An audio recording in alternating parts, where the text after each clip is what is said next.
بسم الله الرحمن الرحيم. السلام عليكم طلبتنا الأعزاء في الصف الرابع الإعدادي، ودرسنا لهذا اليوم راح يكون عن الأدب اللي هو Literature Focus، إضاءة على الأدب، طبعا تابع للفيرست كورس. وعندنا الموضوع هو What is Poetry؟ ما هو الشعر؟ عندنا مجموعة من الأسئلة، يعني سوينا الموضوع على شكل سؤال وجواب، يتكون من 13 سؤال تقريبا وجوابها. فإن شاء الله بالامتحانات راح تجدون هذه الأسئلة. غالبية المدرسين يحافظون على أنه يسألون مجموعة من الأسئلة، خاصة في بداية الأدب. What is poetry؟ ما هو الشعر؟ Number 1. What is poetry؟ ما هو الشعر؟ الإجابة Poetry is a mixture of 3 things. الشعر هو خليط من 3 أشياء: meaning المعنى، meaning and ideas المعنى والأفكار، the sound of words صوت الكلمات، and the look of the words on the page وشكل الكلمات على الصفحة. Number 2. What makes ما الذي يجعل poetry الشعر special مميز؟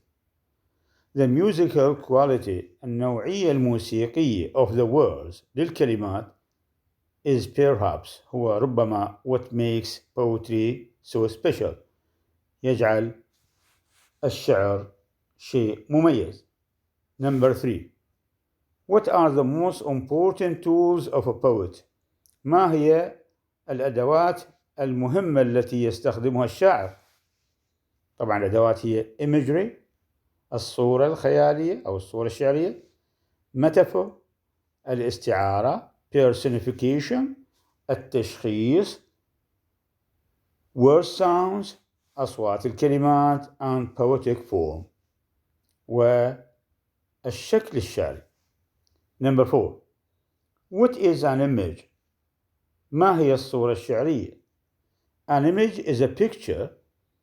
الصورة الشعرية هي صورة created تتشكل in the mind of the reader في ذهن القارئ listener أو المستمع by part of the poem بجزء من القصيدة أو عن طريق جزء من القصيدة. Number 5. What is motive؟ ما هي الفكرة؟ A motive is an image هي صورة that is repeated تتكرر throughout the poem خلال القصيدة. Number 6. What is a metaphor؟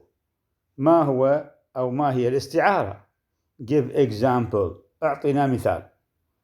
A metaphor compares 2 things. الاستعارة هي مقارنة شيئين that are not usually thought to be عادة لا يعتقد أنهما the same متشابهين. e.g. نعطينا مثال My spirit is a bird روحي طير.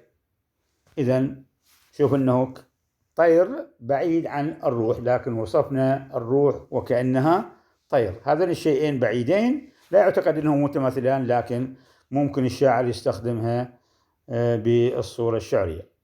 What is a simile؟ ما هي أو ما هو التشبيه؟ simile. Give example أعطينا مثال.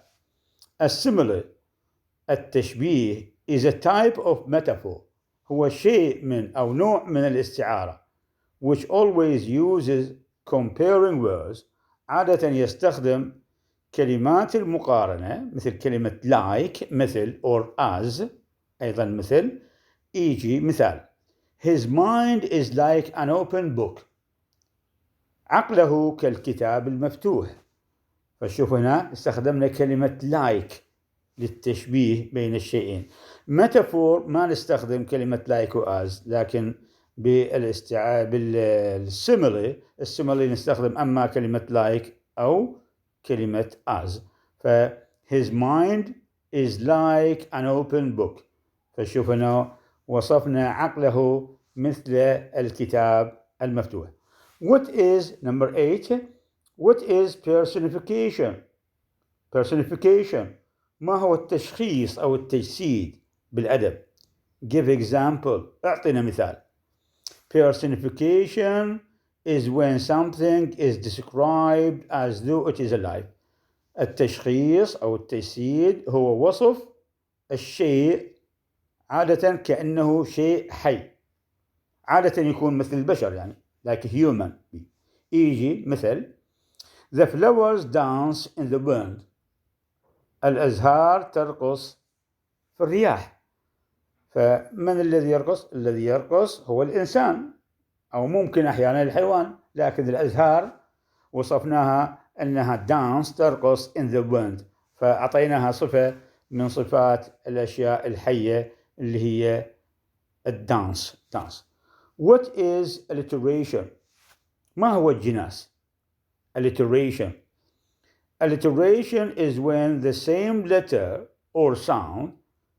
الجناس هو عندما نفس الحرف or sound أو الصوت is repeated يتكرر is repeated at the beginning or within several words في بداية أو خلال بعض الكلمات with a phrase داخل العبارة.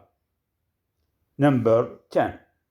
What is consonance alliteration؟ ما هو جناس الانسجام؟ It is when consonants are repeated. هو عندما الحروف الصحيحة تتكرر. Number 11. What is assonance alliteration؟ ما هو جناس السجع؟ It is when vowels are repeated. هي عندما حروف العلة تتكرر. What is sibilance؟ ما هي أو ما هو الصفير أو الهسيس؟ It is when S is repeated. هو عندما حرف الS يتكرر creating مصدرا أو مصدرا a hissing sound صوت هسيس. مثل هسه هذا المثال يجي The snake slithers across the sand. الأفعى تنساب عبر الرمال. لو شفنا كلمة snake بعدها بS slithers أيضا S across منتهي بS the sand أيضا شوف كل كلمة بها S هذا نسميها hissing sound صوت هسيس. The last one آخر سؤال اللي هو 13. What are poetic forms؟ ما هي الأشكال الشعرية؟